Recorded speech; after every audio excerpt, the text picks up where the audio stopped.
Welcome, travelers. I'm Lewanika of Tabletop Journeys, and this is On the Right Path.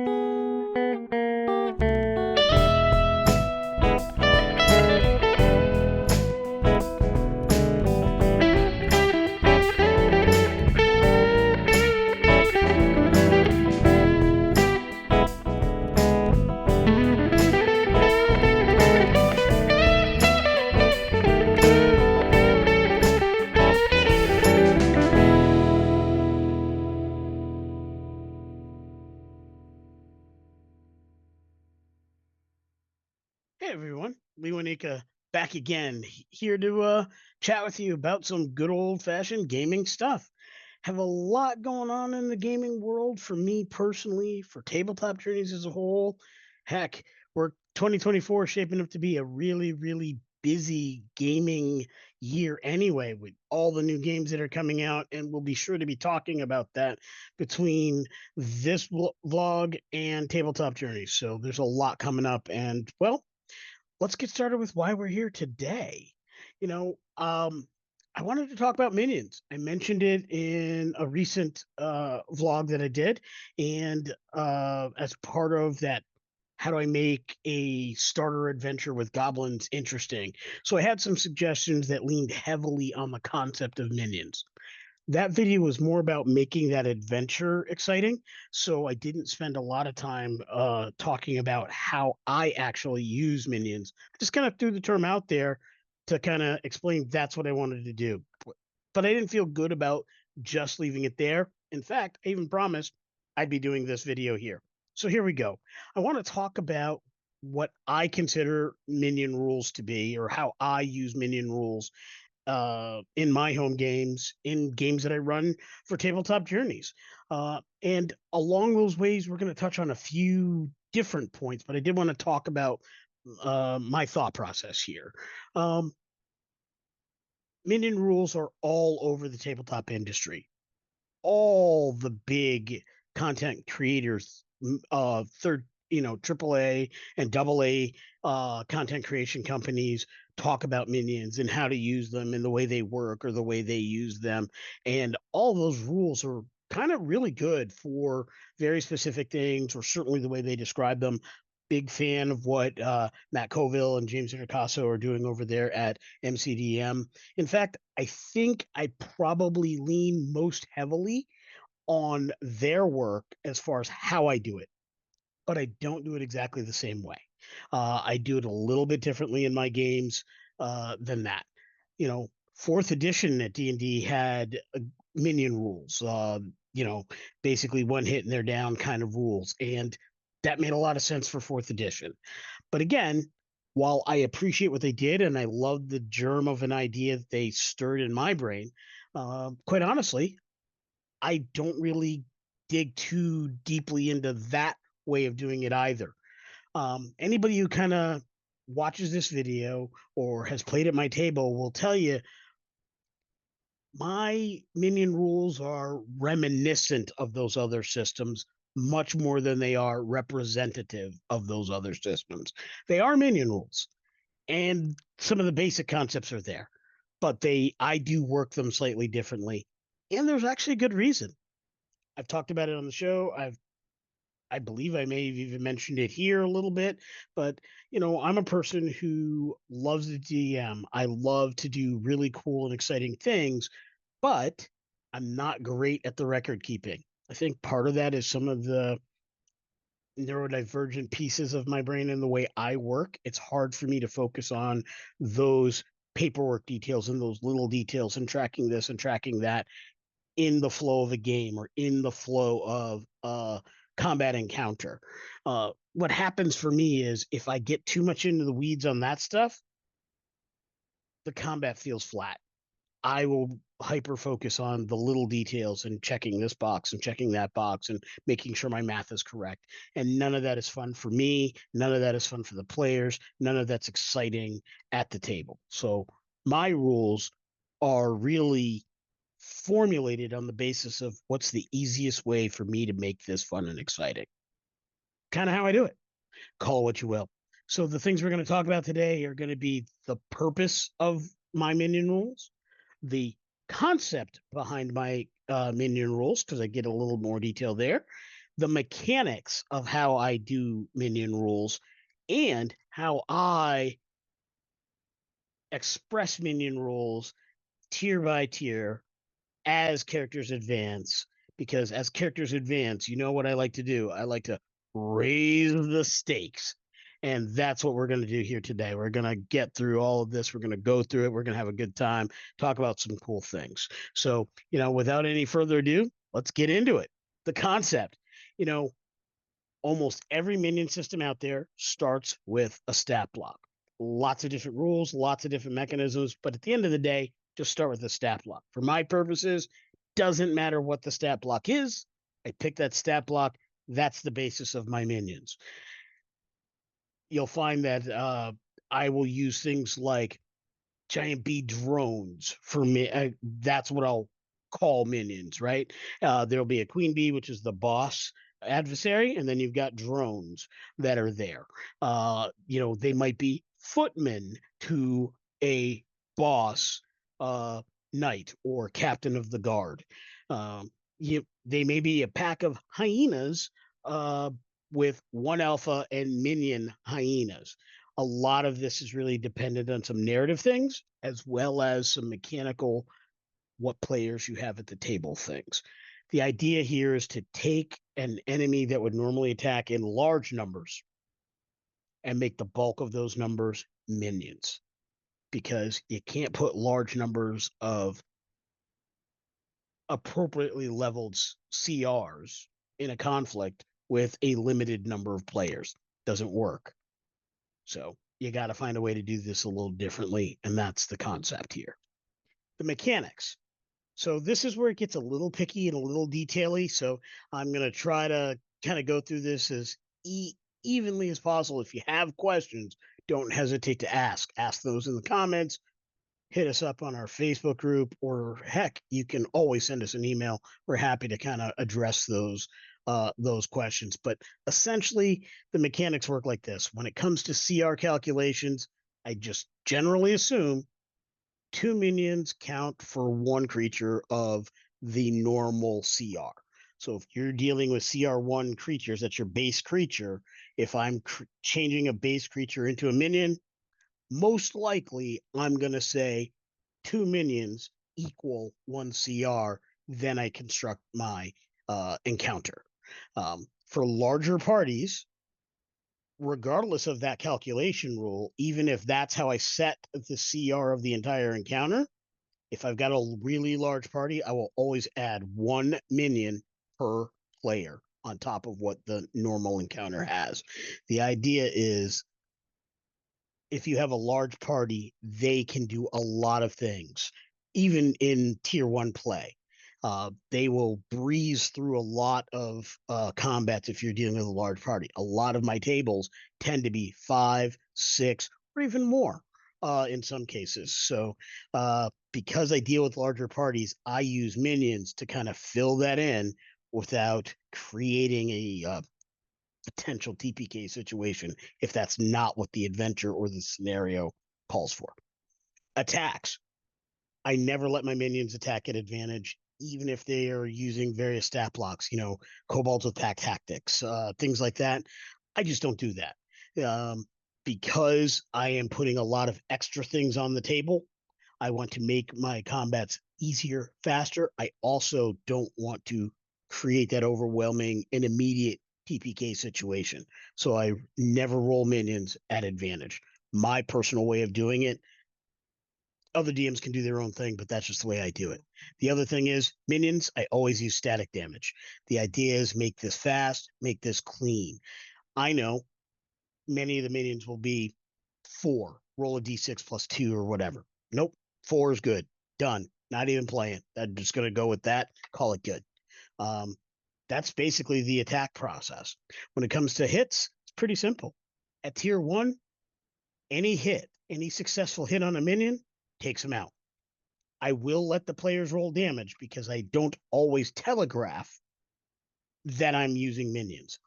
They're there. Many of my players know I use minions, but they don't always know which ones are the minions, right? So I just kind of let that go with the flow and keep it exciting. That's also, by the way, the secret benefit of using a standard stat block. Let's say we're doing that goblin scenario I spoke about the last time. If I'm using a standard goblin and I've got 4 standard goblins, but I have 6 minion goblins to the player characters, there's no difference between the two. I know I have them set up on my virtual board or in if I'm playing live, I have my notes so I know which ones are which.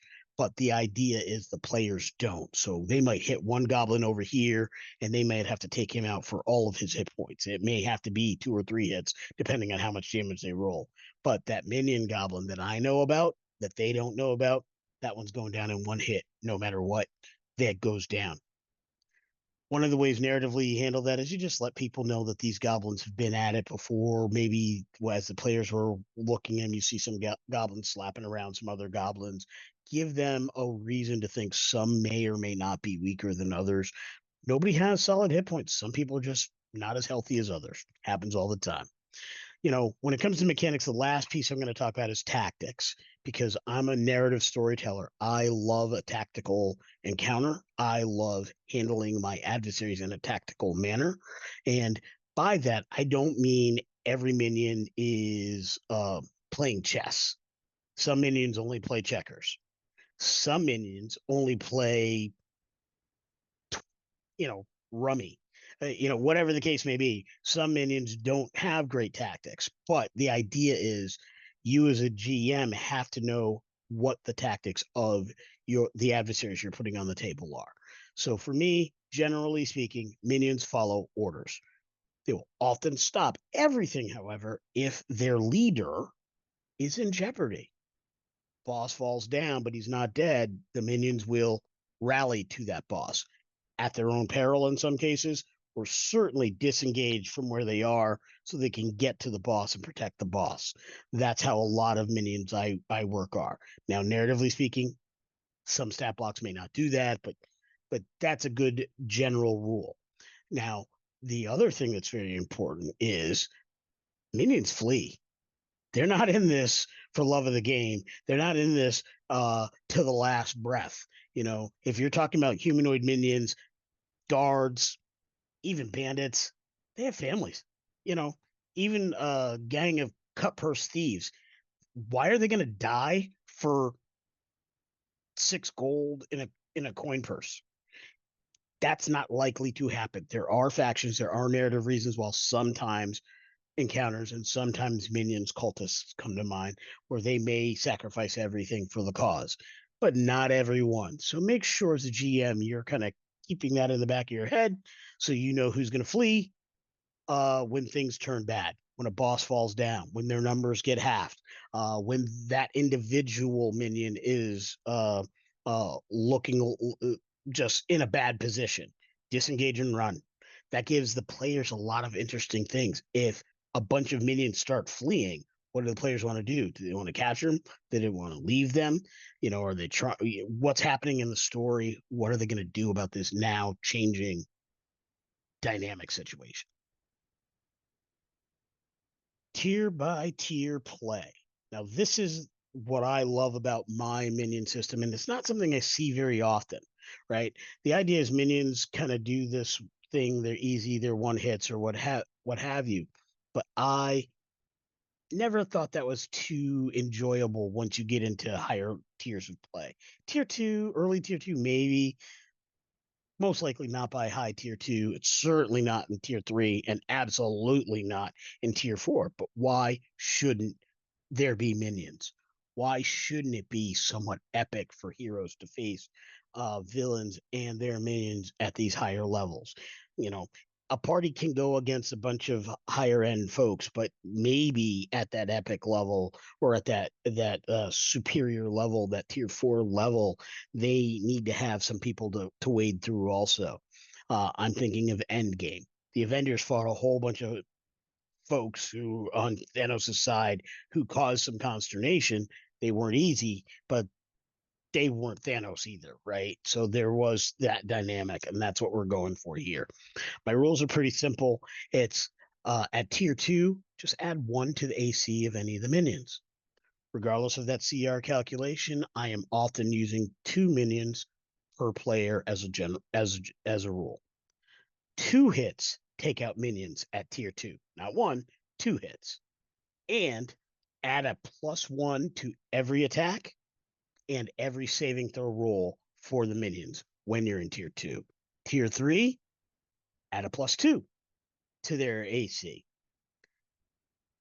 I will stick with that 2 extra minion rules in tier 3 because I think that's the sweet spot. I don't think I want to go too much higher there because that can really bog down play at that level. But I do want it to be I do want to definitely keep it in that 2 extra rule. And then 3 hits take out minions in tier 3. And of course, we're going to add +3 to every I'm sorry, we're going to add +2 to every attack and saving throw roll. Tier 4, this is when the stakes really get up there. This is where we're going to raise the stakes, right? At this point, we're going to add 3 to the AC, and regardless of calculation, 3 minions per player. 4 hits takes out a minion in tier 4. These are a lot harder. So it is important for GMs to know their party well, know their party tactics. But there is a reason why I have 4 hits here, and I'll explain as we continue. And add 3 to every attack roll and saving throw. Easy enough. That's the rules. That's how I do it. It's pretty simple. I don't have to do a lot of note keeping. I know what level of play I'm in, so I know how many hits my minions have. Generally, I'll have a piece of paper next to me with 3 circles so I can just check it as we go. Minions typically don't take heals from their bosses because their bosses are selfish. Occasionally, a boss may heal a minion, and I will handle that as well. A couple helpful hints with these minion rules, especially at those higher tiers. When players use mass damage or area effect spells, I consider every 10 points a single hit. So if a wizard drops a 25-point fireball, every minion in there, if we're playing a tier 3, they took 2 hits. That minion, if that wizard dropped a 33-point fireball, every minion took 3 hits. If we're playing a tier 3, any minion within that area of effect is down 1 action. That is why I feel confident in making higher tier minions take more hits, because they're also more likely to catch those area effect spells and damages for whatever reason. I've got layer actions. It may do things indiscriminately, so I make sure that I have a way to account for that. Also, big hint here. Base attacks, stat blocks. If the base stat block has an immunity, the minion has that immunity, right? If you're dealing with some kind of dragonborn minions that are based on red dragons, they're immune to fire. Excellent, they're immune to fire. Or if you're dealing with a creature that's immune to fire, it's the minion version of that is immune to fire. However, I don't let my minions have resistance. I'm not here for calculations. It's pretty simple. They don't have resistance. If you're dealing with a larger party and you want to account for resistance by giving them an extra hit, you can. I don't. I'm trying to reduce the record keeping. Simple. Immunity counts, resistance don't. Done. I also think that it's important for GMs to be ready to make adjustments as encounters go on. If things are way too easy, bring in the reinforcements, add a couple more minions. If things are going a little harder than you as a GM feel is fair or wanted, maybe it's time for a couple of minions to flee or make some bad choices, like run to their boss to protect their boss, giving some attacks of opportunity so that they can so you can thin the herd a little bit. The other thing is you just want them to be in a better position. Just do that. disengage, get to a different position. If things are going a little rough, maybe they reevaluate their positioning because they think they have the upper hand. That gives your party a breather for a round with these minions, right? While they reposition, the party gets a couple extra hits in there.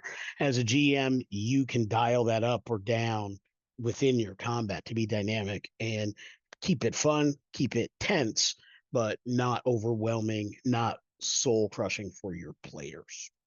And then lastly, be narrative. These are adversaries in a story that your players are living out. Your player characters are living out. Your adversaries need to have motivations. That, like I said earlier, no one's losing their life over a 5 silver in a coin purse. That's not narratively strong. So keep that in mind.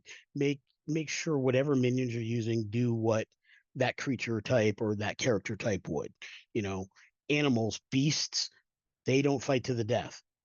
Most beasts, especially predators, are looking for the quick hit, take out a wounded, take out the weak, grab it, snag it, take it back for food. They're not eating it there. They're going for the quick kill, out. They may come back later, but they're not out there to get hacked down. Make sure you keep that in mind when you're doing these things. And as always, and anybody who's played in my game knows, escape or surrender are always options. And narratively, GMs keep in mind your player's reputation. If you're dealing with a party that has been known to slaughter everything, they're murder hobos extraordinaire, then maybe those minions aren't going to surrender. Maybe they're going to double down and fight with everything they have. Maybe that's a point where the player's reputation now causes all those minions to have advantage because now they're fighting for their lives. Before it was their job, or because they were told to, or because they thought it was an easy opportunity. Now they realize these guys aren't letting us get out. They'll follow us home. They'll take out my family. I'm all in now. They're going to dig deep. They're going to throw dirt in somebody's face, blind them, and then go for the, give them a reaction, do something cool, and go for the gusto. You can do those kinds of things, which you as a GM have to be ready to dial that up or down. I just want to, let everybody know that, as we're looking at the way I do minions, the idea is just like the last conversation to make every encounter fun and enjoyable. Minion rules really deal with combat encounters. That's not everything I do in a game to make an adventure exciting, but if you're going to do a combat encounters, minions are a way to make that a lot of fun. It is important that you don't do that all the time, but once in a while it can be pretty exciting. And at lower levels and even at higher levels, especially in those higher levels, that's something players don't expect. So it can definitely increase the tension, the drama, the fun, the excitement at your table. And if you're doing all of those things, then you're on the right path. Be sure you like, subscribe, and smash that button below and ring the bell for notifications.